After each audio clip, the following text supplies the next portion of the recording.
Kudus di tempat ini. Allahku, penolong hidupku. Mengalirlah Roh Kudus di hati ini. Allahku, penghibur hatiku. Mengalirlah,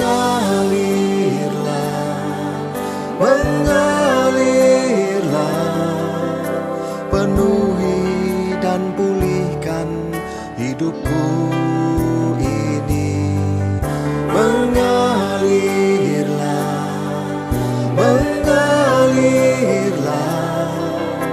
ku rasakan jamahan-Mu Tuhan.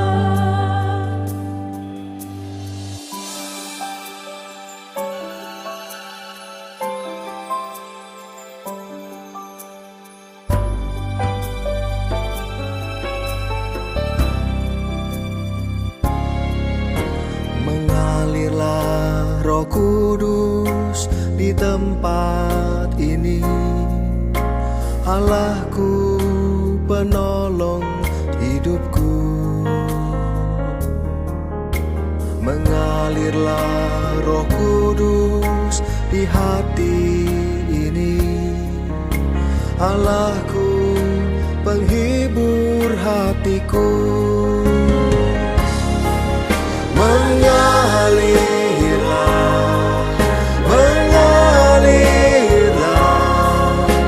penuhi dan pulihkan hidupku ini.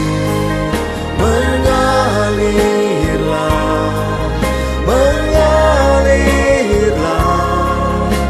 ku rasakan jamahan-Mu Tuhan. Mengalirlah,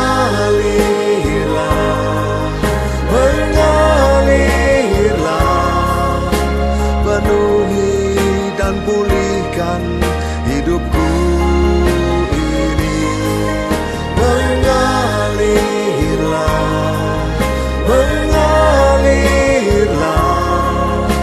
ku rasakan jamahan-Mu Tuhan.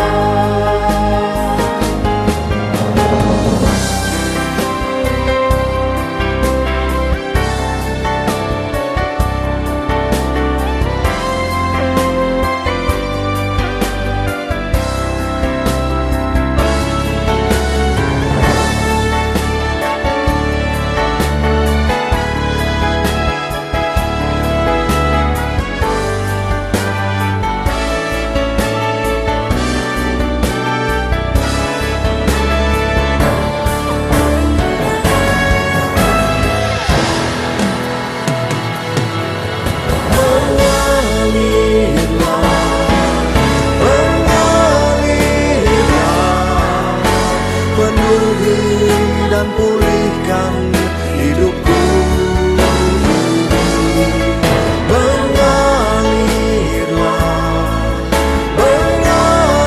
Mengalirlah, ku rasakan jamahan-Mu Tuhan. Mengalirlah,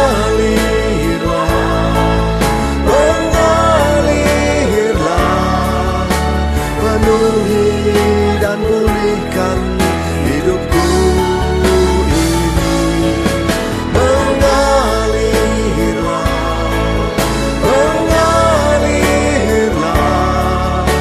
ku rasakan jamahan-Mu Tuhan. Ku rasakan pertolongan-Mu Tuhan. Ku rasakan jamahan-Mu Tuhan.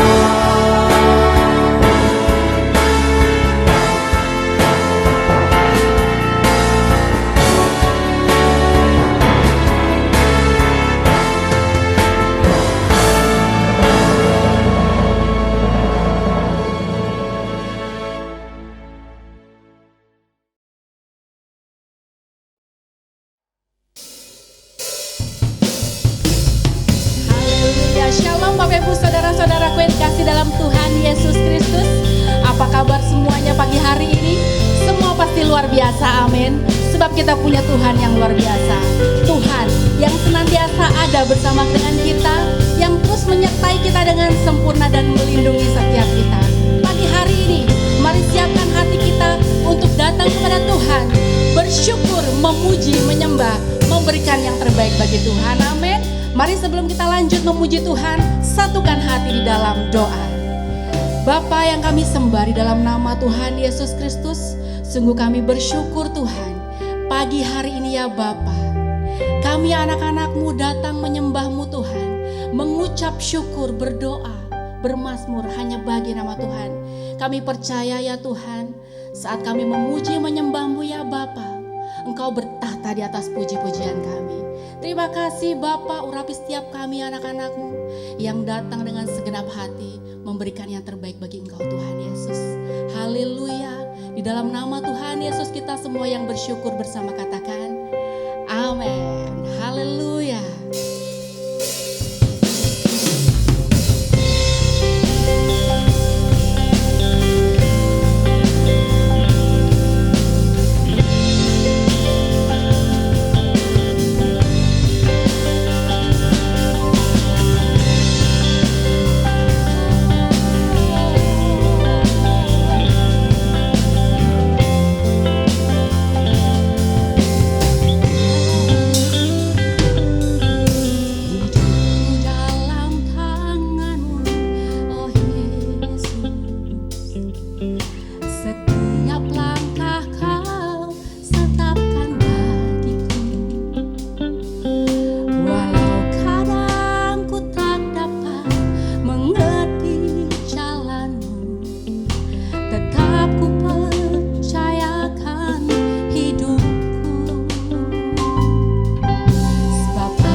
terjadi di dalamku, Yesus.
Ku percaya Yesus, sungguh ku percaya rencana-Mu yang ajaib terjadi di dalamku. Yesus, sungguh ku percaya rencana-Mu yang ajaib terjadi di dalamku. Yesus, dengan iman percaya kita nyatakan rencana-Mu yang ajaib terjadi di dalamku. Yesus, sungguh ku percaya. Haleluya Yesus, haleluya Tuhan, kami mau percaya Yesus.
Itu sebabnya kami tidak pernah ragu.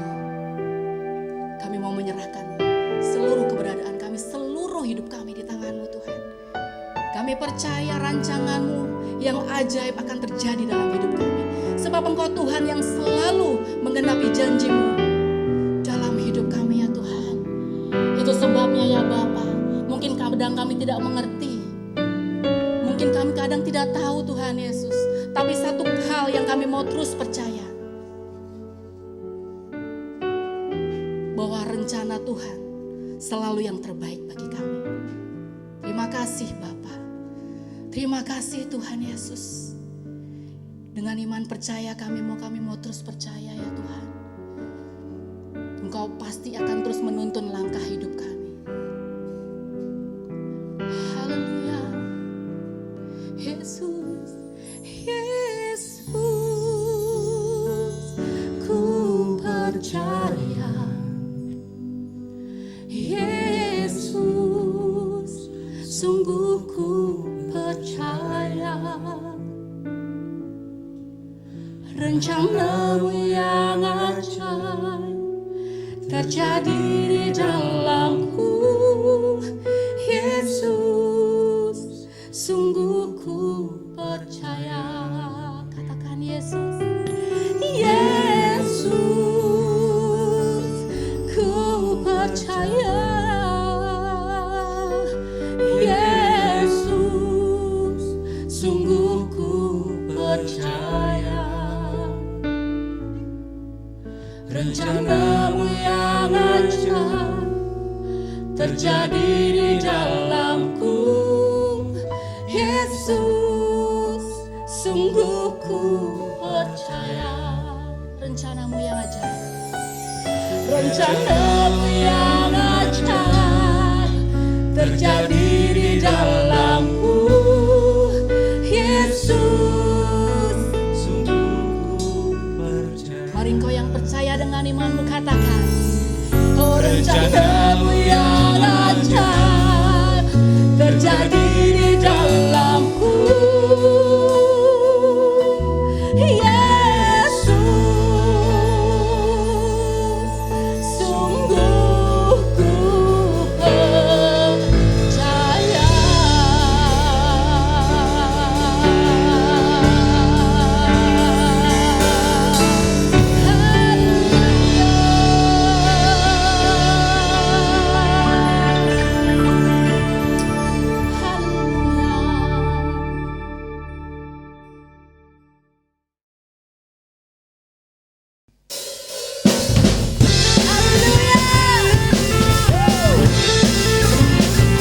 Terima kasih Tuhan, Engkaulah kekuatan dan mazmur kami. Haleluya. Tuhanlah kekuatan dan mazmurku,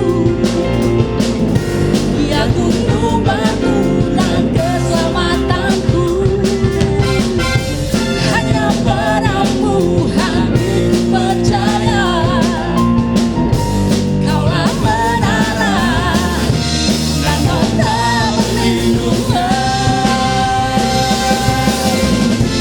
Ku mau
pernah berubah.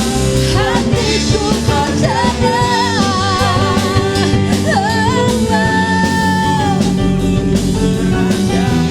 Namun kasih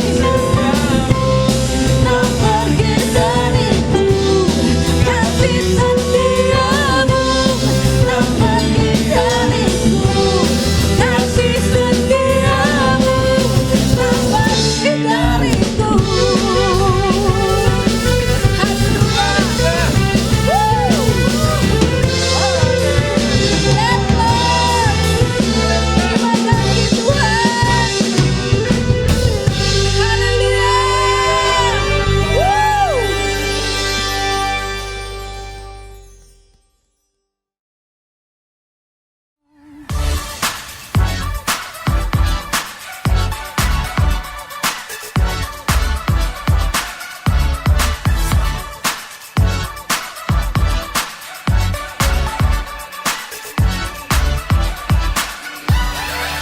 Ku kan selalu kembali padamu.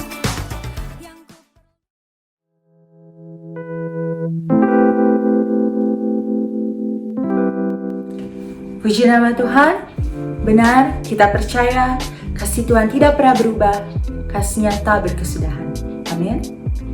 Shalom, selamat datang di ibadah online Gereja Betani Indonesia Anointing Office. Selamat hari Minggu, mari kita terus bersyukur bahwa kasus COVID-19 di Indonesia sudah semakin menurun. Mari kita terus berdoa dan mematuhi protokol kesehatan yang ada. Izinkan saya untuk menyampaikan Betani News untuk minggu ini. Seluruh informasi dan kegiatan gereja dapat ditemukan di sosial media Gereja Betani Indonesia Anointing Office. Kami mengundang Anda untuk mengikuti online fellowship yang diadakan setiap hari Senin sampai Sabtu jam 7.30 malam atau pukul 19.30 waktu Indonesia bagian Barat. Mari kita tetap rajin mengikuti ibadah online yang diadakan setiap hari Minggu jam 10 pagi waktu Indonesia bagian Barat. Mari kita menjadi berkat dengan membagikan video-video yang ada kepada saudara, teman, dan kerabat kita. Di awal bulan ini, mari kita terus menabur. Persembahan dapat Anda transfer ke rekening Bank Mandiri Gereja Betani Indonesia, atau dengan cara yang lebih mudah lagi, yaitu dengan menggunakan QR Code. Anda dapat menggunakan aplikasi GoPay, OVO, Dana, dan Link Aja. Di akhir ibadah, kita akan mengadakan perjamuan kudus. Jemaat dimohon untuk mempersiapkan anggur perjamuan dan hosti atau roti perjamuan.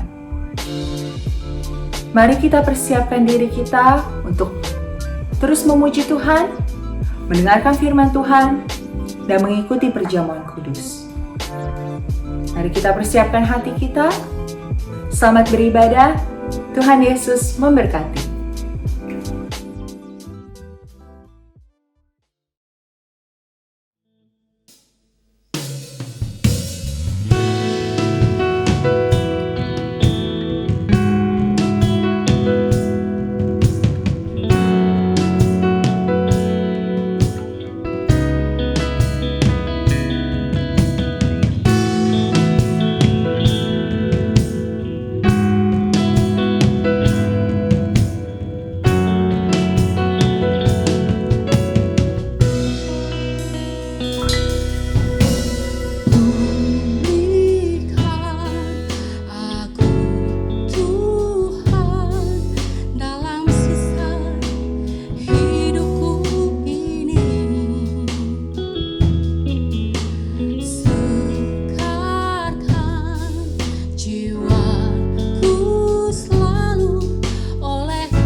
lebih mengasihimu, mengutamakan Kau Yesus lebih dari dunia ini. Yang kuingini Engkau saja, tinggal dalam kehendak rencanamu. Pisahkan diriku dari dunia ini, semakin ku damba kerajaanmu. Oh Tuhan Yesus, kerinduan hatiku, mutiara tak ternilai harta milikmu. Keindahanmu memudarkan dunia.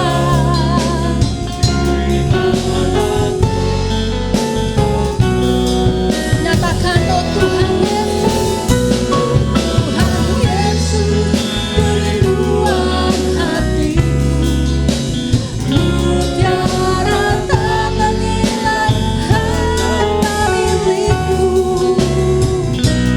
Keindahanmu memudarkan dunia. Di mataku Engkau termulia. Terima kasih Tuhan. Ajar kami untuk tetap fokus hanya kepadamu Tuhan, lebih mengasihi Engkau dan mengutamakan Engkau dalam segala hal Tuhan Yesus. Ubah setiap hati kami Tuhan. Haleluya. Yang kuingini hanya Engkau Tuhan Yesus. Yang kuingini Engkau saja, tinggal dalam kehendak rencanamu. Pisahkan diriku dari dunia ini, semakin ku damba kerajaanmu. Oh Tuhan Yesus, kerinduan hatiku, mutiara tak ternilai harta milikku. Keindahanmu memudarkan dunia. Di mataku Engkau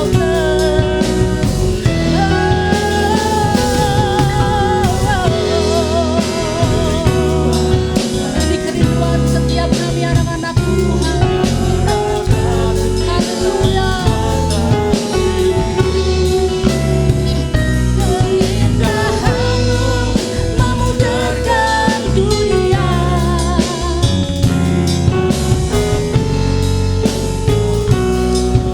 Haleluya. Mari kau yang mengasihi Tuhan lebih lagi nyatakan di hadapan Tuhan.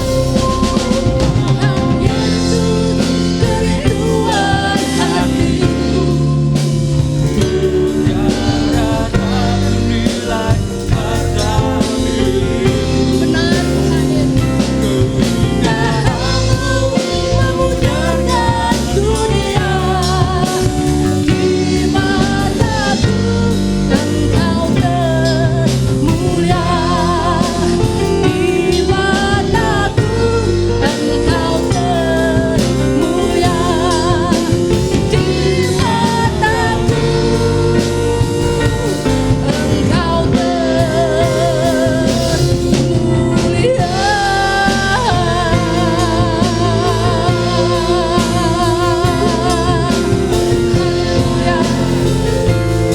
Haleluya. Engkau termulia.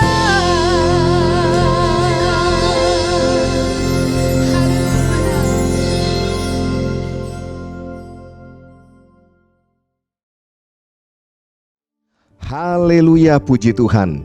Kita bersama-sama sudah memuji dan menyembah Tuhan. Saya percaya Hadirat Tuhan melingkupi setiap kita. Dimanapun kita berada, Tuhan ada bersama-sama dengan kita. Dan di dalam hadirat Tuhan, yang lemah dikuatkan, yang sakit disembuhkan, yang terikat dibebaskan, bahkan yang membutuhkan jalan keluar pertolongan Tuhan, kita mendapatkan jalan keluar mujizat yang terbaik daripada Tuhan sendiri. Amin. Berapa banyak sungguh diberkati oleh kehadiran Tuhan saat ini. Boleh angkat tangan saudara, boleh berikan tepuk tangan dulu meriah bagi Allah kita yang dahsyat luar biasa di dalam nama Yesus. Puji Tuhan, puji Tuhan. Baiklah saudaraku yang dikasih oleh Tuhan, di minggu yang pertama ini, mari kita akan sama-sama menerima pesan firman Tuhan. Sebelumnya kita akan bersatu hati terlebih dahulu di dalam doa. Mari kita berdoa. Bapa, di dalam nama Tuhan kami Yesus Kristus, kami bersyukur dan berterima kasih kepada Tuhan buat kesempatan yang Tuhan masih berikan bagi kami untuk kami dapat beribadah kepada Tuhan, memuji, menyembah Tuhan. Bahkan sebentar kami akan mendengarkan sabda firman Tuhan. Tuhan, berkata-katalah kepada kami, berbicaralah kepada kami, urapilah hamba-Mu yang menyampaikan, begitu juga dengan kami semua yang mendengarkannya, agar kami sama-sama diberkati oleh firman-Mu. Dan kami sudah memutuskan, kami bukan hanya menjadi pendengar-pendengar yang baik, tapi kami juga menjadi pelaku-pelaku firman Tuhan. Terpujilah nama Tuhan. Di dalam nama Tuhan Yesus Kristus kami berdoa dan mengucap syukur. Haleluya. Semua yang diberkati Tuhan sama-sama berkata amin. Haleluya. Shalom kekasih-kekasih Tuhan Yesus Kristus. Sungguh kita bersyukur kalau Tuhan masih izinkan kita beribadah bersama-sama. Nah, izinkan saya menyapa terlebih dahulu sahabat-sahabat yang baru pertama kali mengikuti ibadah bersama-sama melalui YouTube channel ini, yaitu Bethany AOE Production.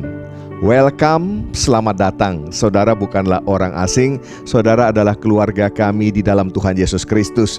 Karena itu, saya juga menganjurkan saudara bisa mengikuti video-video khotbah yang ada di dalam YouTube channel ini, agar kita sama-sama dapat berakar, bertumbuh, dan berbuah dengan lebat bagi hormat kemuliaan nama Tuhan. Dan kalau saudara sudah diberkati, tentu saja jadilah berkat bagi orang lain. Caranya bagaimana? Saudara bisa sharekan video-video yang ada di YouTube channel ini kepada keluarga saudara, kepada teman-teman, agar banyak orang yang juga boleh datang kepada Yesus, diberkati oleh Tuhan sendiri. Baiklah saudaraku yang dikasih oleh Tuhan, saya juga mengucapkan terima kasih kepada tim ibadah online yang terus dengan sukacita melakukan pelayanan ibadah online. Terus semangat di dalam Tuhan, semangat terus melayani Tuhan. Saya percaya jerilalah saudara tidak sia-sia. Tuhan memberkati dengan berlimpah-limpah. Haleluya. Saudaraku yang dikasih oleh Tuhan Yesus Kristus, kita bersyukur kalau kita masih dapat beribadah kepada Tuhan. Meskipun masih secara online, tetapi tetaplah fokus kepada Tuhan. Karena begini saudaraku, orang yang fokus kepada Tuhan, fokus menghampiri tahtanya Tuhan, itu adalah orang-orang yang akan menerima berkat terbaik daripada Tuhan. Amin. Marilah kita membuka Ibrani pasal yang keempat ayat yang ke-16. Dikatakan, sebab itu marilah kita dengan penuh keberanian menghampiri tahta kasih karunia, supaya kita menerima rahmat dan menemukan kasih karunia untuk mendapat pertolongan kita pada waktunya. Saudaraku yang dikasih oleh Tuhan, orang yang menghampiri tahta kasih karunia dikatakan apa? Ia menerima rahmat, menemukan kasih karunia untuk mendapatkan pertolongan kita pada waktunya. Luar biasa, orang-orang yang datang kepada Tuhan tidak akan pernah pulang dengan sia-sia. Ya, orang-orang yang datang dengan penuh keberanian ke tahta Tuhan, mereka mendapatkan jalan keluar, mendapatkan mujizat, mendapatkan pertolongan daripada Tuhan. Kalau kita bisa beribadah dengan penuh keberanian, itu karena kita semua sudah dibenarkan oleh korban Kristus Yesus di kayu salib. Ini adalah anugerah saudaraku. Ini adalah anugerah Tuhan bagi setiap kita. Karena itu hargailah akan anugerah Tuhan tersebut. Datanglah kepada Tuhan, mendekatlah, bahkan melekatlah dengan Tuhan sampai selama-lamanya. Sebab untuk mengaruniakan ini saudaraku, Tuhan Yesus bayar mahal harganya. Ia bayar dengan nyawanya sendiri. Dia mati di kayu salib untuk menebus saudara dan saya, sehingga kita menjadi orang-orang yang dibenarkan. Amin. Kita menjadi orang benar bukan karena usaha kita, tetapi karena kita dibenarkan oleh korban Tuhan Yesus Kristus. Nah, itulah sebabnya kita setiap awal bulan kita selalu mengingat akan korban tersebut. Kita akan sama-sama masuk dalam perjamuan kudus. Mari masuk dengan cara yang benar, lakukan dengan sungguh-sungguh dengan segenap hati, sambil saudara mengingat betapa besar kasih anugerah Tuhan buat kita semua. Ia rela menyerahkan nyawanya bagi kita. Amin. Apakah saudara mengasihi Tuhan? Apakah saudara senantiasa dekat dengan Tuhan? Nah, judul khotbah saya hari ini adalah masih dekat atau pernah dekat. Kira-kira saudara termasuk yang mana? Masih dekat atau pernah dekat? Atau barangkali termasuk yang jauh dekat sama saja? Atau mungkin memiliki hobi yang mendadak dekat kalau kepepet? Saudaraku yang dikasihi oleh Tuhan, kedekatan dengan Tuhan itu sangatlah penting bagi umat manusia. Ya, manusia membutuhkan yang namanya hadirat Tuhan.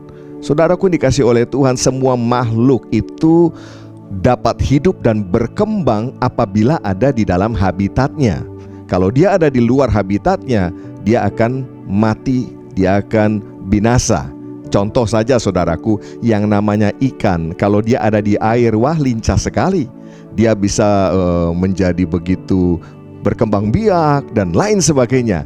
Tapi kalau dia dibawa keluar dari air, maka yang ada dia menjadi pepes ikan. Ya, dia menjadi ikan goreng, siap untuk disantap. Begitu juga dengan manusia. Kalau manusia keluar daripada habitatnya, keluar dari hadirat Tuhan, ya siap-siap menjadi santapan juga tentunya. Kekasih Kristus, ketika manusia jatuh ke dalam dosa, ya, ini adalah peristiwa di Taman Eden. Apa yang berubah? Coba saudara renungkan, apa yang berubah ketika manusia jatuh ke dalam dosa? Benar saudaraku, yang berubah adalah kedekatannya dengan Tuhan. Amin. Posisinya berubah, bahkan statusnya berubah menjadi seterunya Tuhan. Seteru itu adalah musuhnya atau lawannya Tuhan. Dalam kitab Kejadian pasal yang ketiga ayat yang ke-9 sampai dengan ayat yang ke-10 dikatakan, tetapi Tuhan Allah memanggil manusia itu dan berfirman kepadanya, di manakah engkau? Perhatikan saudaraku, ini menunjukkan kan bahwa ketika itu Adam dan Hawa tidak lagi dekat dengan Tuhan. Ya, sebab Tuhan memanggil mereka, lalu Tuhan bertanya, di manakah engkau? Saya percaya Tuhan bukan tidak tahu bahwa posisi Adam dan Hawa ada di mana, sebab Tuhan Maha tahu. Tapi ini menunjukkan ada pergeseran yang tadi sangat dekat, kemudian Adam dan Hawa menjadi jauh. Ayat yang ke-10 menjelaskan, ia menjawab, ketika aku mendengar bahwa engkau ada dalam taman ini, aku menjadi takut. Karena aku telanjang, sebab itu aku bersembunyi. Nah, perhatikan kata bersembunyi. Dari bahasa aslinya adalah kaba. Ya, kaba punya arti yang pertama adalah bersembunyi. Tapi arti yang kedua, ini menarik saudara, yaitu menarik diri menjauh. Artinya apa? Tidak mau dekat lagi atau tidak dekat lagi, bukan? Ia masih ada di taman itu. Ia tidak kemana-mana, tapi menarik diri menjauh, tidak lagi dekat. Karena apa? Karena mereka mendapati diri mereka berdosa. Mereka mendapati diri mereka telanjang. Nah, Bapak Ibu yang dikasihi oleh Tuhan, hari-hari ini banyak orang yang merasa sedang ditinggalkan Tuhan. Mereka merasa bahwa Tuhan itu sedang menjauhi mereka. Padahal kalau kita membaca akan janji Tuhan, akan firman Tuhan, dan saya percaya firman Tuhan itu ya dan amin. Amin. Firman Tuhan berkata bahwa aku sekali-kali tidak akan membiarkan engkau, dan aku sekali-kali tidak akan meninggalkan engkau. Ya, Ibrani pasal 13 ayat yang ke-5b. Jelas, sekali-kali tidak akan membiarkan kita. Tuhan sekali-kali tidak akan meninggalkan kita. Ya, bahkan di dalam Matius 28, ya, amanat agung jelas mengatakan bahwa Aku menyertai kamu senantiasa sampai akhir zaman. Wah, saya percaya firman Tuhan ini tidak berubah, dulu, sekarang, sampai selama-lamanya. Firman Tuhan ini ya dan amin. Jadi, apa sebenarnya yang terjadi kalau ada manusia merasa Tuhan itu jauh dari dirinya? Fix bahwa perasaan itu salah. Realita yang terjadi bukan Tuhan yang meninggalkan, tetapi kitalah yang meninggalkan Tuhan. Manusialah yang menarik diri menjauh daripada Tuhan. Awalnya mungkin dekat, mungkin melekat, tapi perlahan-lahan mulai bergeser, semakin lama semakin jauh. Bapak Ibu dikasih oleh Tuhan, mari kita akan sama-sama belajar bahwa ketika orang jauh dari hadirat Tuhan, tidak ada berkat di sana. Ketika orang jauh daripada habitatnya, itu hadirat Tuhan, maka hidupnya akan penuh dengan kesengsaraan. Tetapi sebaliknya, apabila kita ada di dalam hadirat Tuhan, ada di dalam habitat kita, maka ini akan sangat menguntungkan kita. Hari ini kita akan belajar bersama-sama tentang 4 keuntungan kalau kita berada dekat dengan Tuhan. Berapa banyak di antara saudara siap untuk mendengarkan firman Tuhan ini? Oh, puji Tuhan, ya. Mari saudaraku, kita sungguh-sungguh menyimak. Alasan yang pertama, kedekatan dengan Tuhan itu memberikan rasa tenang. Katakan bersama saya, rasa tenang. Pemazmur menuliskan di dalam Mazmur 62 ayat yang kedua. Mari baca sama-sama. Dikatakan, hanya dekat Allah saja aku tenang, daripadanyalah keselamatanku. Haleluya, ya.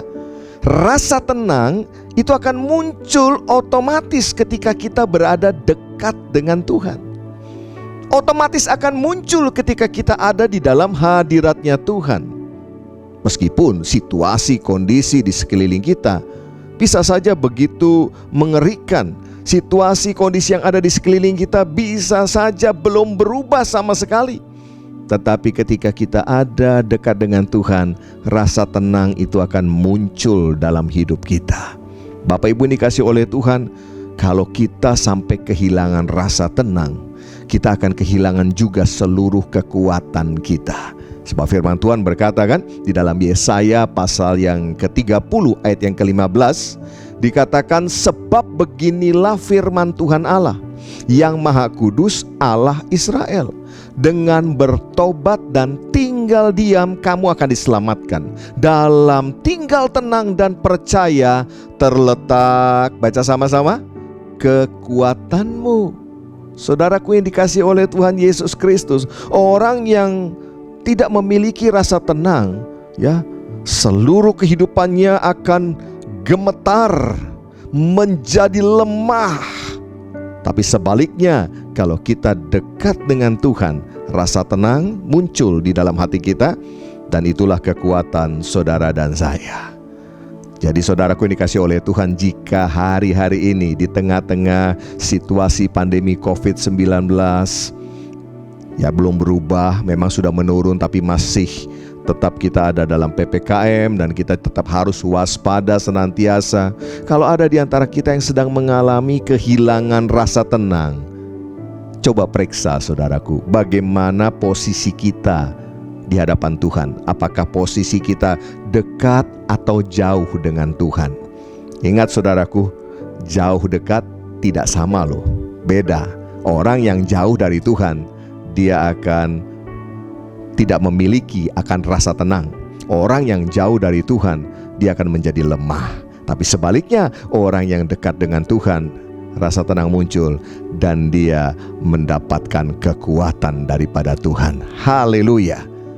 Mari sama-sama saudaraku, saya mengajak kita menaikkan sebuah pujian yang ada di dalam album Bangkitlah volume yang kedua, Dalam Hadirat-Mu.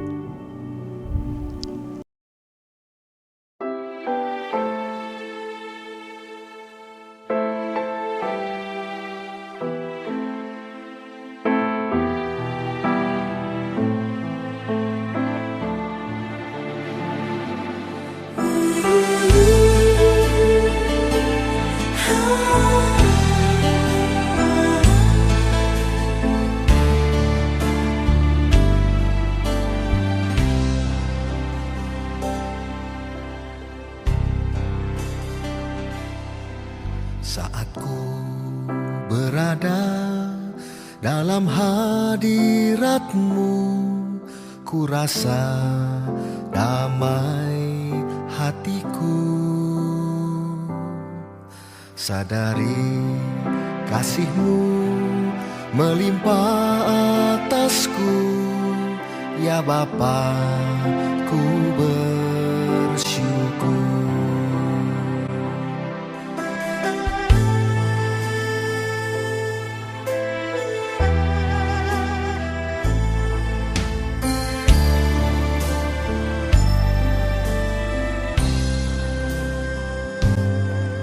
Waktuku bersujud, naikkan doaku, ya Bapa, ku percaya.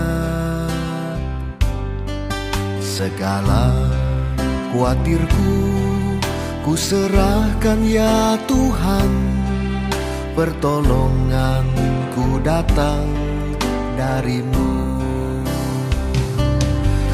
Apapun yang Kau beri, semua terbaik bagiku. Karya-Mu yang ajaib, Yesus, nyatalah dalam segenap hidupku.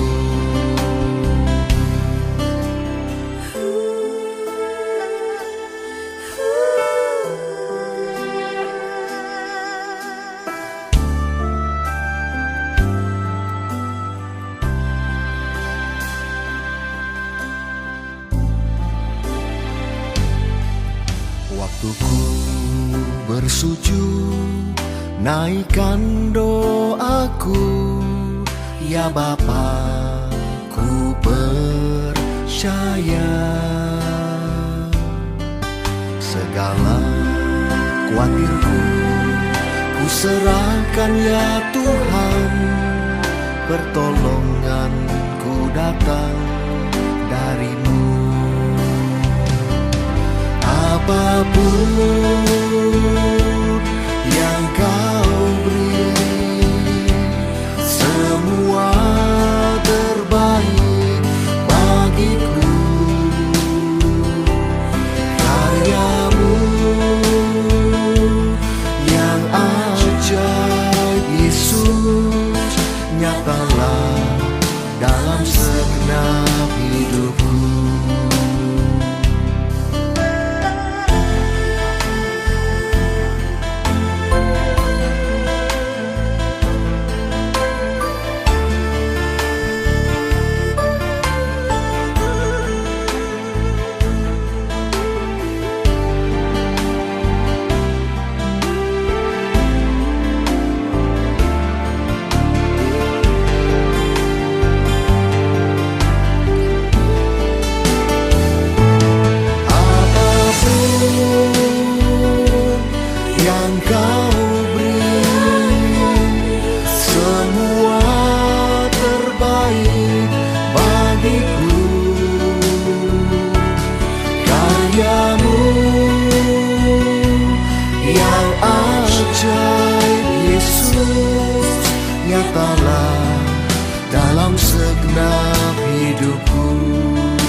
Dalam segenap hidupku,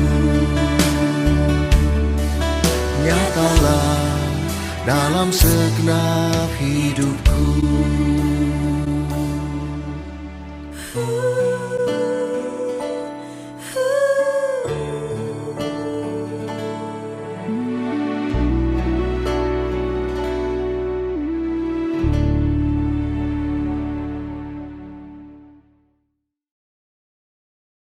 Haleluya, hanya di dalam hadirat Tuhan kita mendapatkan kekuatan yang baru.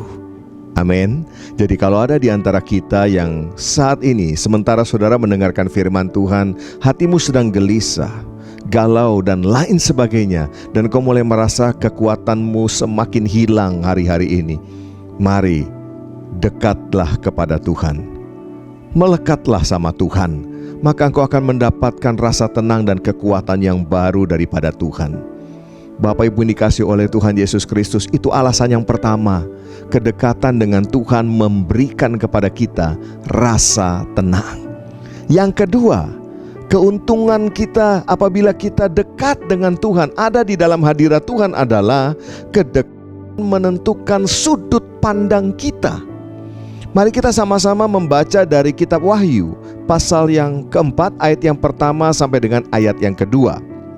Dikatakan, kemudian daripada itu aku melihat sesungguhnya sebuah pintu terbuka di sorga, dan suara yang dahulu telah kudengar berkata kepadaku seperti bunyi sangkakala.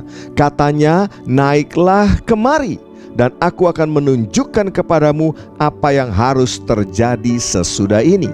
Segera aku dikuasai oleh Roh, dan lihatlah sebuah tahta terdiri di sorga, dan di tahta itu duduk seorang.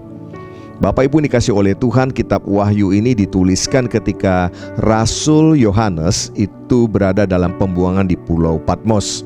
Ia mendapatkan pewahyuan yang kemudian dituliskan untuk gereja, untuk jemaat-jemaat Tuhan. Perhatikan saudaraku, untuk apa Tuhan memerintahkan Rasul Yohanes untuk naik? Saya percaya ini bukan berbicara tentang naik secara jasmani, lalu ada tangga, lalu Rasul Yohanes naik tangga ke atas, tidak. Tapi ini berbicara tentang hal rohani. Datanglah mendekat, dekat dengan Tuhan agar dapat melihat sebagaimana Tuhan melihat segala sesuatu, melihat apa yang Tuhan melihat. Amin. Sehingga kita bisa mengetahui apa sesungguhnya akan terjadi. Tadi Rasul Yohanes diberitahu oleh Tuhan, aku akan menunjukkan kepadamu apa yang harus terjadi sesudah ini. Nah, saya berikan ilustrasi seperti ini saudaraku. Ketika ada seseorang yang bekerja di sebuah gedung bertingkat di Jalan Jenderal Sudirman begitu ya. Dia ditempatkan di lantai dasar, sedangkan kawannya ada yang di lantai 22. Ya, ketika sore hari mereka akan pulang, orang yang ada di lantai dasar dia akan melihat dari jendelanya, ya, dan dia akan menemukan begini, aduh jalanannya padat dan macet sekali. Maka itu ketika temannya mengajak pulang, dia akan berkata jangan pulang sekarang, nanti saja karena jalanan masih padat, merayap, macet di depan gedung ini. Tetapi temannya yang ada di lantai 22, dia bisa melihat lebih jelas. Dia melihat dari atas. Dia bukan hanya bisa melihat pemandangan yang ada di depan gedung, bukan? Dia bahkan bisa melihat sampai berkilo-kilometer yang ada di sepanjang jalan tersebut. Sehingga dia bisa berkata kepada kawan yang ada di lantai dasar, jangan, mari kita pulang sekarang, karena yang macet itu cuma di depan gedung kita saja. Karena ada bus yang mogok tidak jauh di depan gedung kita. Sesudah itu jalanan kosong, jalanan lancar. Dan karena teman yang di lantai 22 berkata seperti itu, akhirnya mereka turun dan segera pulang, dan memang betul lalu lintasnya lancar. Dapat dibayangkan kalau tidak ada seorang yang memandang, melihat dari atas saudaraku, maka ya mereka akan tetap ada di kantor kan, dan mereka akan menunggu, pada sebetulnya jalanannya lancar. Seringkali kita sebagai manusia melihat kemacetan dalam hidup. Kita melihat aduh bisnisnya macet, usahanya macet, pekerjaannya macet, hubungannya macet, relationshipnya macet, dan lain sebagainya. Lalu kita kemudian mulai menyikapinya secara salah. Karena kita berpikir, waduh buat apa kalau begitu kita jadi anak Tuhan? Buat apa saya jadi orang percaya kalau kenyataannya macet. Tapi ketika kita naik, mendekat kepada Tuhan, ya seperti Rasul Yohanes, naiklah kemari, mendekatlah kepadaku. Lalu kita mendekat kepada Tuhan, kita melekat dengan Tuhan, kita akan melihat dari sudut pandang Tuhan. Kita akan melihat sesuatu yang berbeda. Kita akan bisa mengucap syukur kalau kita melihat itu semua. Kadang saudaraku, kemacetan diizinkan Tuhan terjadi justru untuk menyelamatkan kita. Oh iya, kita banyak mendengarkan kesaksian kan, bahwa ada orang yang tertinggal pesawat karena jalanan macet. Awalnya dia marah, dia kecewa sama Tuhan dan lain sebagainya. Tapi ketika beberapa waktu kemudian dia mengetahui bahwa pesawat yang tidak jadi dia tumpangi tersebut ternyata mengalami kecelakaan, rasa kecewanya, rasa marahnya berubah seketika menjadi ucapan syukur, bukan? Ternyata Tuhan membuat itu semua, mengizinkan itu terjadi untuk keselamatan dirinya. Karena tugasnya memang belum selesai di dunia ini. Saya percaya ada banyak hal kalau kita melihat dari sudut pandang Tuhan, kita akan bersyukur. Ketika kita mendapati ternyata pekerjaan kita mengalami kemacetan, oh ternyata di balik itu semua Tuhan sedang mendidik kita. Tuhan sedang membawa kita untuk meningkatkan kualitas kita. Oh iya, Bapak Ibu dikasih oleh Tuhan. Dan saya percaya begini kok saudaraku, hidup kita ada di tangan Tuhan, ada dalam kendalinya Tuhan. Kalau kita sungguh-sungguh melekat dengan Tuhan, mengikuti dari sudut pandangnya Tuhan, kita tidak akan pernah kecewa, kita tidak akan menjadi tawar hati di dalam menjalani kehidupan ini. Apapun yang terjadi, kita bisa berkata, apapun yang kau beri, semua terbaik bagiku. Amin. Nah, saya beri contoh di Alkitab saudaraku. Ada orang yang sangat dekat dengan Tuhan, bahkan ya dia seorang pemazmur, ya dia seorang worshiper. Sempat saudaraku nyaris jatuh. Karena apa? Karena sempat salah posisi. Ya, sempat salah posisi, tapi ketika posisinya benar, dia tidak lagi salah dalam memandang dan tidak salah dalam menyikapi atau meresponi apa yang terjadi. Mari kita buka di dalam Mazmur 73 ayat yang kedua sampai dengan ayat yang kelima. Ya, ini sebuah kejujuran dari pemazmur yang berani menyatakan bahwa dia nyaris jatuh. Kita baca. Tetapi aku sedikit lagi maka kakiku terpeleset, nyaris aku tergelincir. Sebab aku cemburu kepada pembual-pembual kalau aku melihat kemujuran orang-orang fasik. Sebab kesakitan tidak ada pada mereka, sehat dan gemuk tubuh mereka. Mereka tidak mengalami kesusahan manusia dan mereka tidak kena tulah seperti orang lain. Lanjut ayat yang ke-12 dan 13. Sesungguhnya itulah orang-orang fasik. Mereka menambah harta benda dan senang selamanya. Sia-sia sama sekali aku mempertahankan hati yang bersih dan membasuh tanganku tanda tak bersalah. Saudaraku yang dikasih oleh Tuhan, pemazmur ini melihat ya orang-orang fasik, orang-orang berdosa, orang-orang yang menentang Tuhan, orang-orang yang melawan Tuhan. Kok hidupnya sepertinya makmur, hidupnya diberkati. Dikatakan tadi apa? Harta bendanya bertambah dan senang selama-lamanya. Wah, ya, dia melihat itu lalu kemudian dia mulai cemburu.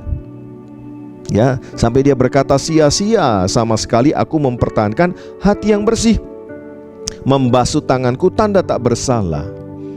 Bapak Ibu yang dikasih oleh Tuhan, bukankah sering kita juga mendapati orang percaya yang suka membanding-bandingkan hidupnya dengan orang berdosa atau orang fasik? Ya, kok dia lebih enak sih? Padahal dia jarang ibadah, padahal dia melawan Tuhan, dia hidup dalam dosa dan lain sebagainya. Suka membanding-bandingkan. Dan akhirnya apa? Karena membanding-bandingkan, akhirnya jadi patah hati, dan kemudian menjadi patah arang, dan sesudah itu patah-patah saudaraku. Ya, Bapak Ibu dikasih oleh Tuhan, orang yang membanding-bandingkan begini kemudian merasa bahwa wah, sia-sia saya sudah hidup dalam kekudusan, sia-sia saya sudah hidup benar, sia-sia saya hidup sungguh-sungguh sesuai firman Tuhan. Buktinya hidup saya tidak seenak mereka. Ya, apalagi ketika dia mungkin rajin mengikuti media sosial orang-orang tersebut, ya, cemburu lagi, tambah kecewa lagi akan hidupnya. Tapi mari kita belajar dari pemazmur. Pemazmur mengakui dia nyaris jatuh. Nyaris jatuh karena apa? Posisinya ternyata salah. Sampai ketika posisinya itu benar, posisinya berubah. Mari kita lihat sama-sama apa yang terjadi di dalam ayat yang ke-17 sampai dengan ayat yang ke-19. Dikatakan begini, sampai aku masuk ke dalam tempat kudus Allah. Perhatikan, sampai aku masuk ke dalam tempat kudus Allah. Apa itu? benar hadirat Tuhan, sampai dia dekat dan melekat dengan Tuhan. Artinya posisinya berubah, bukan? Kedekatan dengan Tuhan. Ya. Baca lagi, dan memperhatikan kesudahan mereka. Ayat 18, sesungguhnya di tempat-tempat licin kau taruh mereka, kau jatuhkan mereka sehingga hancur. Betapa binasa mereka dalam sekejap mata, lenyap, habis oleh karena kedahsyatan. Ketika posisinya berubah, dia masuk ke dalam tempat kudus Allah. Dia melekat dengan Tuhan. Dia melihat sebagaimana Tuhan melihat. Barulah dia bisa mengucap syukur kepada Tuhan. Karena ternyata orang-orang yang kelihatannya tadi ya senang, bahagia, hartanya bertambah ya, padahal hidup dalam dosa, melawan Tuhan seenaknya sendiri, tidak pernah menghargai atau menghormati Tuhan, orang fasik dan lain sebagainya. Setelah dia melihat, wah, ternyata mereka akan hancur dan binasa. Ya, dia kemudian berubah cara pandangnya. Ketika posisi berubah, maka cara pandang kita juga akan berubah. Saudaraku yang dikasihi oleh Tuhan, kalau saat ini kita dalam keadaan yang memiliki pandangan yang cemburu kepada orang berdosa, kepada orang fasik, orang yang bahkan melawan Tuhan, kok sepertinya hidupnya lebih enak, sepertinya hartanya melimpah, senang-senang terus ya, tidak ada kecelakaan dalam hidup mereka. Mari saudaraku, ubah posisi kita. Cek posisi kita, lalu ubah posisi kita. Masuklah dalam hadirat Tuhan. Maka saya percaya dari tawar hati kita akan kembali menjadi orang-orang yang bersuka cita karena kita adalah milik Tuhan. Kita akan sadar betul bahwa ternyata Tuhan menyelamatkan kita. Tuhan menaruh kita pada posisi yang terbaik dalam hidup ini. Amin. Itu yang kedua. Kedekatan dengan Tuhan akan menentukan sudut pandang kita. Nah, yang ketiga adalah kedekatan dengan Tuhan menjauhkan dari kepahitan. Ya, kita buka ayatnya, Ibrani pasal yang ke-12 ayat yang ke-15. Ya, jagalah supaya jangan ada seorang pun menjauhkan diri dari kasih karunia Allah, agar jangan tumbuh akar yang pahit yang menimbulkan kerusuhan dan yang mencemarkan banyak orang. Bapak Ibu dikasih oleh Tuhan, ya, Alkitab dengan jelas menuliskan bahayanya akar pahit atau kepahitan, karena dikatakan menimbulkan kerusuhan, ya. Rusuh di mana-mana. Kalau ada orang yang memiliki kepahitan dimanapun dia berada, itu pasti akan bikin kerusuhan. Di dalam rumah tangga, suami kepahitan bikin rusuh, istri kepahitan bikin rusuh, orang tua atau anak bikin rusuh. Apalagi kemudian di dalam komunitas, di kantor, ya, di mana saja. Orang yang ada dalam kepahitan itu selalu akan menimbulkan kerusuhan. Tadinya semua damai, baik-baik saja, tapi kalau ada dia langsung rusuh semua, saudaraku. Ya, bertengkar satu sama yang lain. Karena apa? Karena ada satu saja orang yang kepahitan. Lalu dikatakan mencemarkan banyak orang. Ya, kepahitan itu menular, saudara. Hati-hati, ya. So, kita dekat dengan orang yang mengalami kepahitan, ya, maka kita akan mudah sekali tertular, persis kayak virus COVID-19. Ya, itu perlu di tes antigen, ya, PCR kalau perlu, saudara, ya. Bapak Ibu dikasih oleh Tuhan, firman Tuhan berkata, jagalah supaya jangan ada seorang pun yang menjauhkan diri dari kasih karunia Allah. Ayo mendekatlah sama Tuhan. Kalau orang itu selalu dekat dengan Tuhan, maka akar pahit itu tidak akan pernah muncul dalam hidupnya.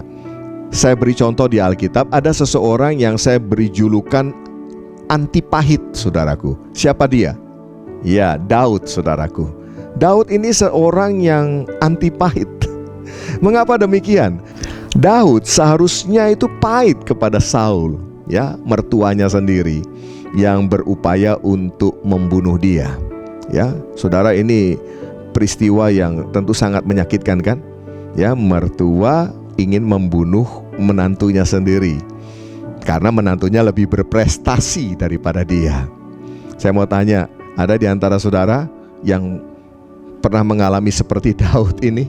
Ya, bukan saja dimusuhi oleh mertua tapi mau dibunuh oleh mertua. Ya, saya percaya tidak ada, saudara ya. Tapi Daud mengalami, ya. Tapi kemudian Daud tidak menjadi pahit. Apa buktinya Daud tidak menjadi pahit? Waktu ia mendapati bahwa Saul mati terbunuh, Daud bukan bersuka cita.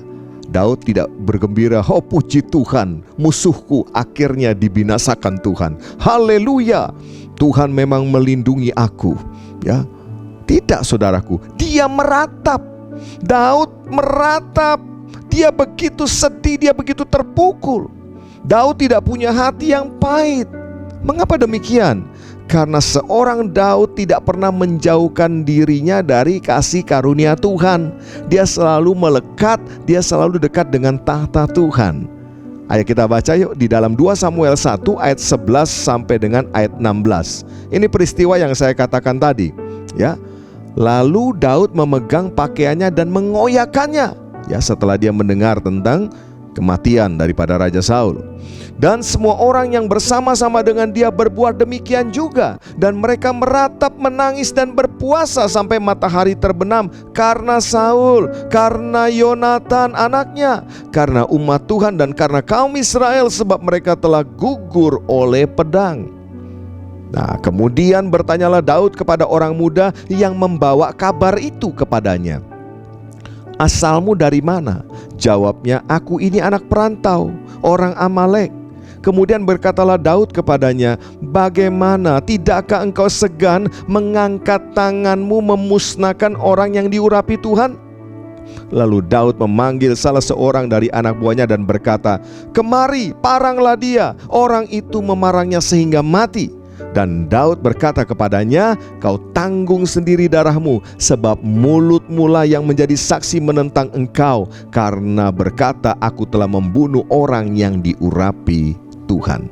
Lihat saudaraku, orang Amalek muda ini membawa kepala Raja Saul ditunjukkan kepada Daud dengan harapan mendapatkan pujian, karena berhasil membinasakan, membunuh akan musuhnya Daud, bukan?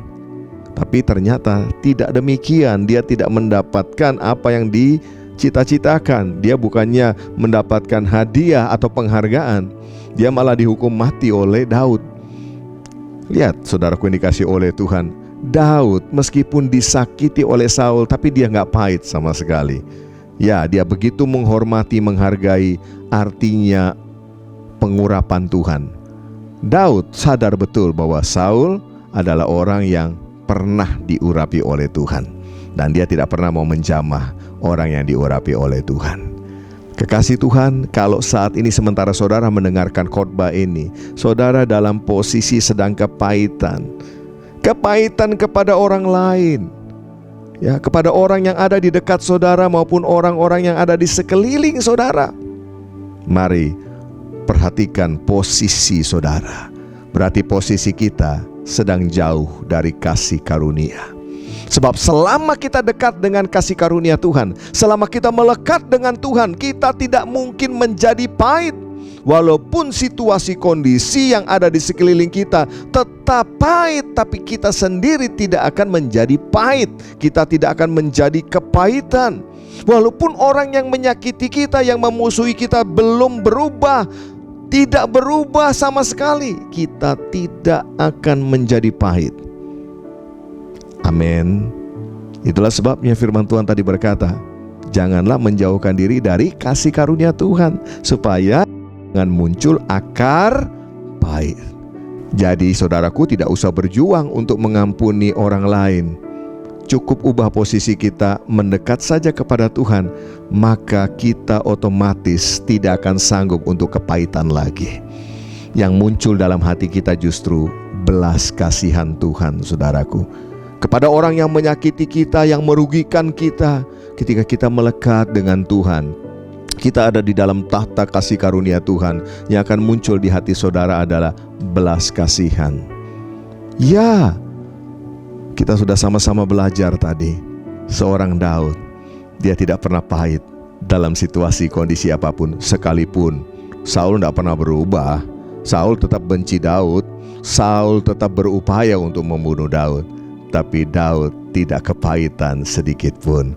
Berapa banyak di antara saudara yang ingin hidup bebas dari yang namanya akar pahit atau kepahitan? Oh, lambaikan tangan saudara. Saudara berindu hidup bebas dari akar pahit, anti pahit? Caranya, dekatlah dengan kasih karunia, melekatlah dengan Tuhan. Amin. Puji Tuhan. Itu yang ketiga. Yang keempat, keuntungan yang keempat apabila kita dekat dengan Tuhan, kedekatan memberikan manfaat kekal. Kita baca ayatnya di dalam 1 Timotius 4 ayat yang ke-8. Dikatakan latihan badani terbatas gunanya, tetapi ibadah itu berguna dalam segala hal karena mengandung janji, baik untuk hidup ini maupun untuk hidup yang akan datang. Kekasih Kristus, latihan badani semua terbatas. Ya, karena tubuh jasmani ini juga semuanya akan berakhir. Tetapi dikatakan ibadah berguna dalam segala hal dan mengandung janji untuk hidup yang sekarang maupun untuk hidup yang akan datang. Alkitab berkata hidup yang akan datang itu bukan hanya berbicara tentang hidup hari esok kita di dunia saja, bukan, tapi ini berbicara juga tentang kekekalan. Ya, amin, haleluya. Satu hari kelak kita akan bersama-sama dengan Kristus. Kita akan memerintah bersama-sama dengan Tuhan, bukan?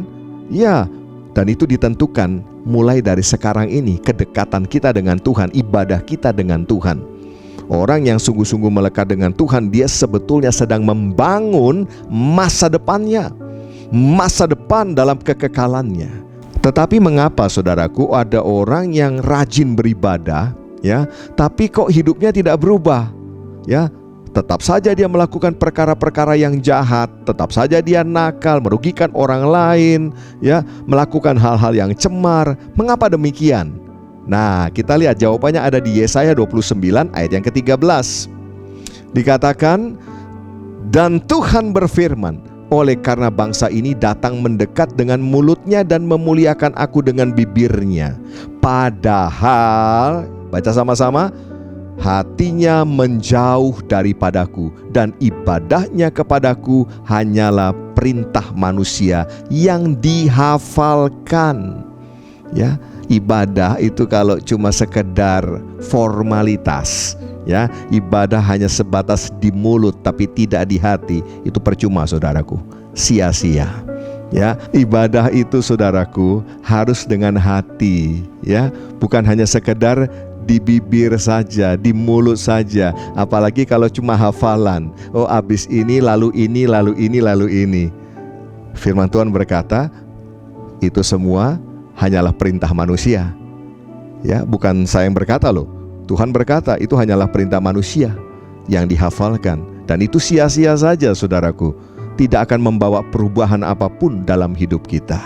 Yeremia 17 ayat yang ke-5 berkata, beginilah firman Tuhan, terkutuklah orang yang mengandalkan manusia, yang mengandalkan kekuatannya sendiri, dan yang hatinya menjauh daripada Tuhan. Perhatikan kata menjauh, ini artinya sebuah proses.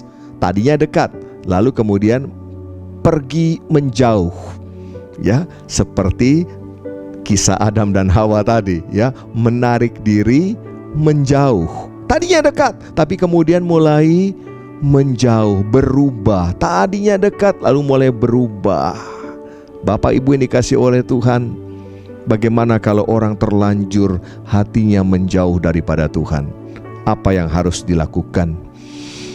Apa yang harus dilakukan agar supaya dia mendapati kembali rasa tenang, dia mendapati kembali akan sudut pandang yang benar, dia mendapati kembali jauh dari kepahitan, dia mendapati kembali akan manfaat kekal. Bagaimana caranya orang kalau terlanjur menjauh dari kasih karunia Tuhan, terlanjur jauh dari Tuhan? Sebuah kisah yang disampaikan oleh Tuhan Yesus Kristus tentang anak bungsu, itu menjadi sebuah kisah yang dapat kita teladani. Seorang bapak memiliki 2 orang anak, sulung dan bungsu. Lalu kemudian sang bungsu ini meminta akan warisannya. Nah, setelah ayahnya atau bapaknya membagikan warisan, kemudian anak bungsu ini pergi ke negeri yang jauh dan berfoya-foya di sana sampai dia jatuh miskin. Lalu ketika dia dalam keadaan yang sangat miskin, dia menjadi penjaga babi. Dan sementara dia menjadi penjaga babi, perutnya sangatlah lapar. Kemudian dia berusaha untuk memakan ampas makanan babi. Ya, tapi penjaga-penjaga kemudian melarangnya. Ingat saudara, bukan cuma makanan babi loh. Ini cuma ampasnya. Cuma mau makan ampasnya saja dia tidak dikasih oleh penjaga-penjaga daripada babi-babi tersebut. Kekasih Tuhan, dalam keadaannya yang sudah sangat amat terpuruk itu, dia teringat akan rumah bapaknya. Dia teringat akan bapaknya. Dia berkata dalam hatinya, di rumah bapakku banyak makanan, sedangkan aku hampir mati kelaparan di sini. Dia teringat akan ayahnya atau bapaknya. Lalu dia berkata, aku akan kembali kepada Bapa. Aku akan berkata, aku telah berdosa kepada Bapa. Aku tidak layak lagi disebut sebagai anak Bapa. Jadikanlah aku salah seorang hamba upahan-Mu Bapa. Dan kemudian anak bungsu itu bangkit, lalu kemudian dia pergi ke negeri, kembali kepada rumah bapaknya. Saudara tahu, dalam kisah itu, sementara anak bungsu itu berjalan dari jauh, bapaknya sudah melihat dia. Bapaknya begitu merindukan anak ini.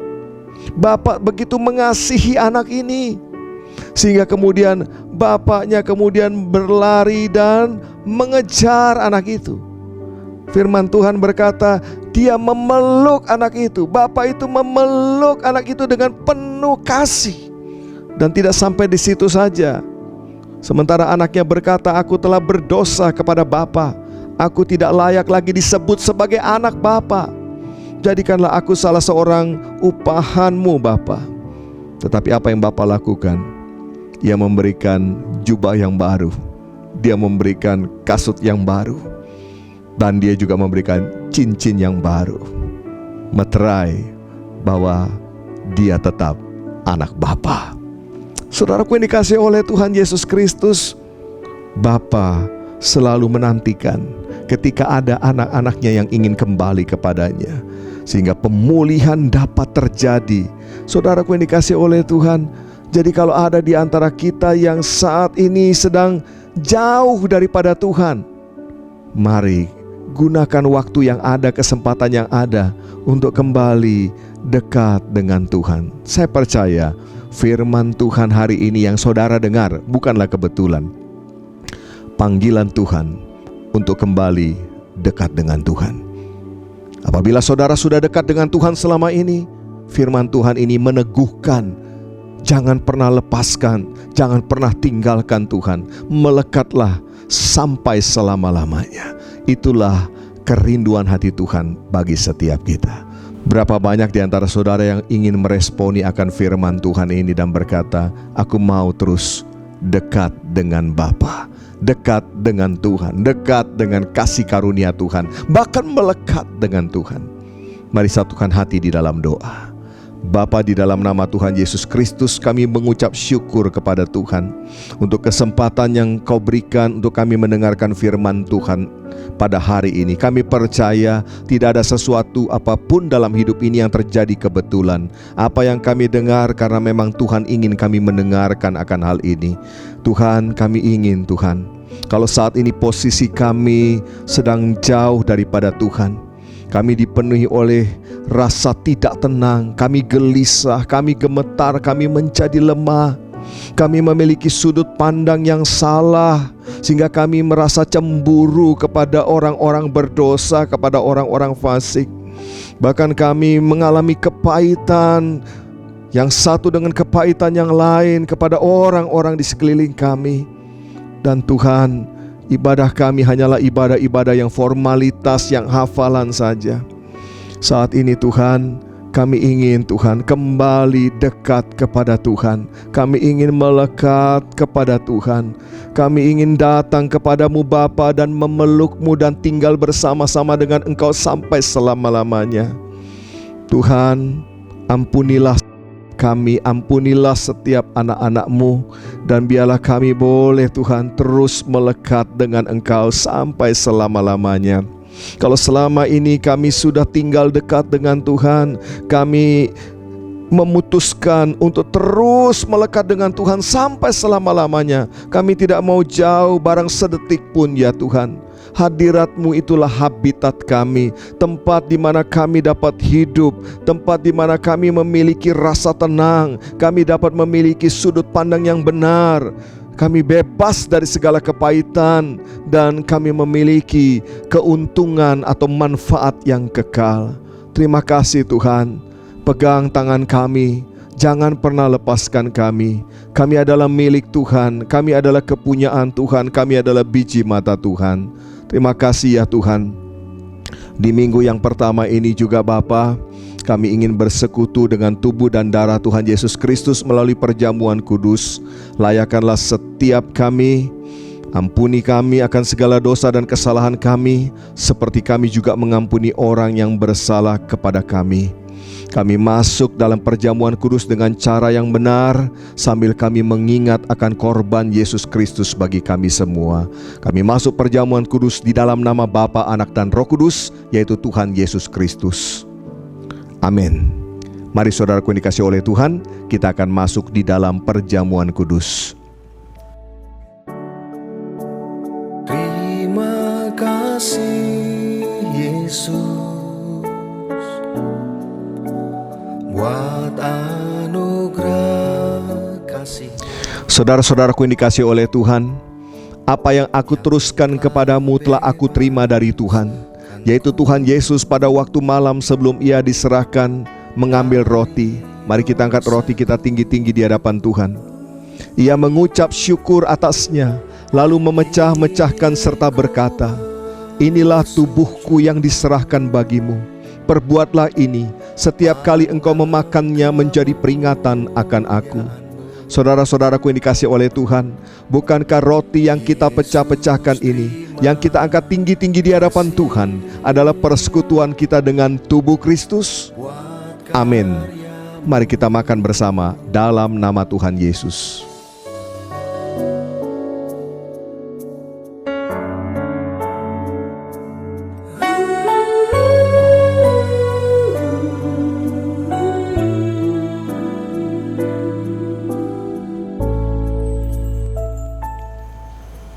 Tubuh-Mu dihancurkan buat kami ya Tuhan. Tubuh-Mu disesah buat kami ya Tuhan. Hukuman yang tidak seharusnya telah ditimpakan kepada Tuhan. Dan oleh bilur-bilur-Mu lah segala sakit penyakit kami sudah disembuhkan. Hidup kami sudah dipulihkan. Terima kasih Tuhan Yesus. Lalu sesudah makan, Tuhan Yesus mengambil cawan. Saudara-saudaraku yang dikasihi oleh Tuhan, mari sama-sama kita angkat cawan kita di hadapan Tuhan. Hormatilah akan darah Kristus. Lalu Tuhan Yesus berkata, "Inilah cawan perjanjian baru yang dimeteraikan oleh darahku sendiri. Perbuatlah ini setiap kali engkau meminumnya menjadi peringatan akan aku." Saudara-saudaraku yang dikasihi oleh Tuhan, bukankah cawan pengucapan syukur yang atasnya kita ucapkan syukur ini adalah persekutuan kita dengan darah Kristus? Amin. Mari kita minum bersama dalam nama Tuhan Yesus. Jiwaku memuliakan Tuhan, dan hatiku bergembira karena Allah Juru Selamat. Mari sama-sama kita mengucap syukur kepada Tuhan. Mulai dari sekarang, segala keturunan akan menyebut aku berbahagia. Terima kasih Tuhan. Terima kasih Tuhan. Terima kasih buat karya keselamatan yang Tuhan berikan buat kami. Engkau mati untuk menggantikan kami semua Tuhan, sehingga kami yang seharusnya dihukum, kami tidak lagi dihukum.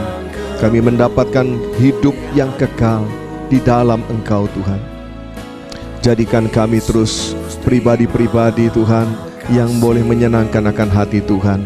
Kami rindu sepanjang kehidupan kami boleh menjadi saksi Yesus, yang boleh menjadi alat kemuliaan di tangan Tuhan, sehingga banyak orang boleh datang kepada Tuhan melalui kehidupan kami. Dimanapun kami berada Tuhan, biarlah nama Tuhan terus dipermuliakan. Tuhan, terima kasih buat persekutuan dengan tubuh dan darah-Mu pada hari ini. Bapa, hamba-Mu secara khusus berdoa bagi setiap anak-anak-Mu Tuhan. Berkatilah anak-anak-Mu ya Bapa. Mereka adalah kepunyaan Tuhan, mereka adalah biji mata Tuhan. Engkau yang menjaga, memelihara, melindungi, bahkan membela mereka. Berkatilah mereka Tuhan dalam kehidupan mereka. Di bulan yang baru ini Tuhan, ada perkara-perkara ajaib, mujizat terjadi dalam kehidupan mereka. Apa yang menjadi kerinduan hati mereka Tuhan, mereka mendapatkan jawabannya dari Tuhan dalam nama Tuhan Yesus Kristus. Terima kasih Tuhan. Bapa, di minggu yang pertama ini juga kami mau membawa persembahan kami yang terbaik kepada Tuhan. Kami mau mengembalikan miliknya Tuhan, yaitu persepuluhan kami. Dan biarlah Tuhan, semua persembahan ini, persepuluhan kami ini Tuhan, boleh dipakai untuk pelebaran kerajaan-Mu melalui wadah gereja-Mu ini.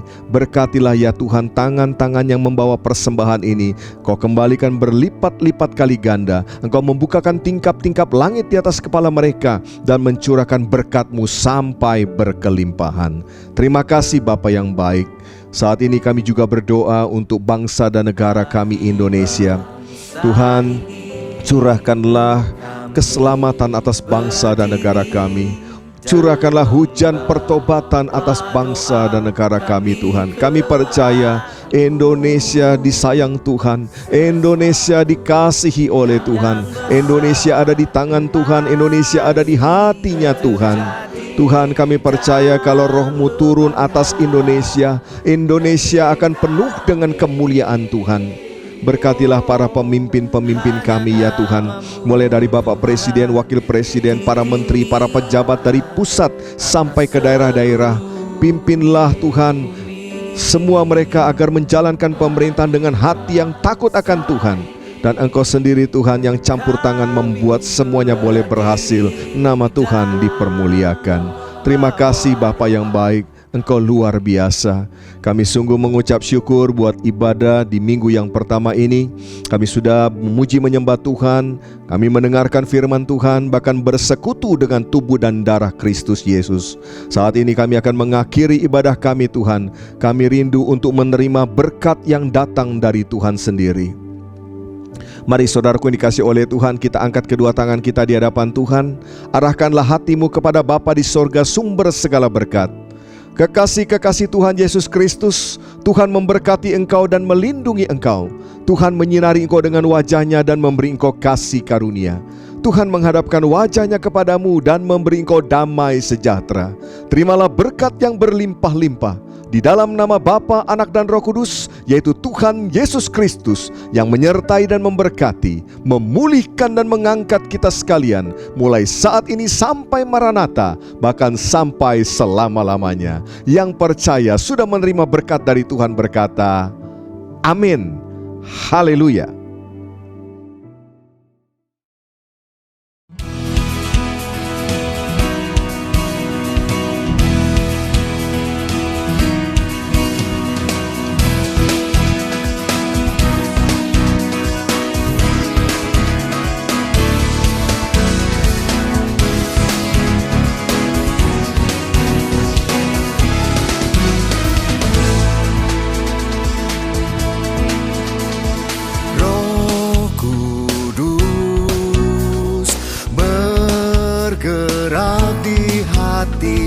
Berkuasa atas hidupku, bawaku melihat perbuatan Allah yang besar.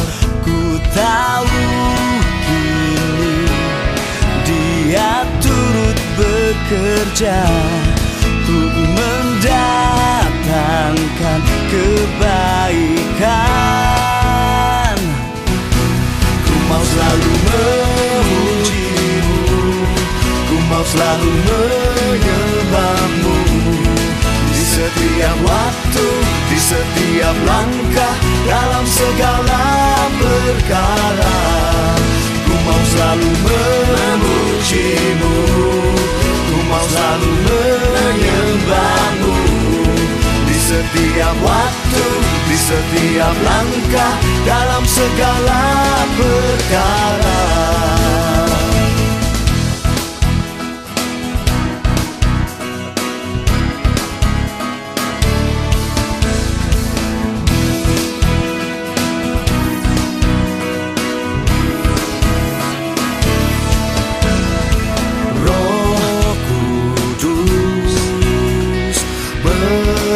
Bergerak di hati, berkuasa atas hidupku,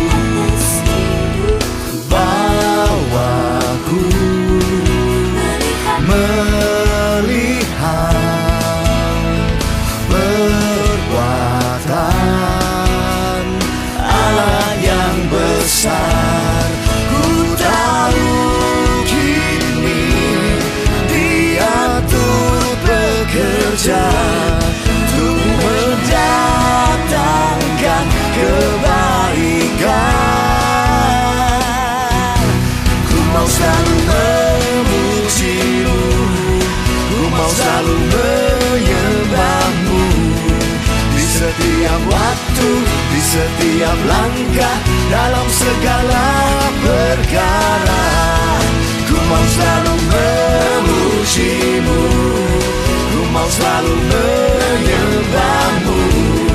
Di setiap waktu, di setiap langkah, dalam segala perkara.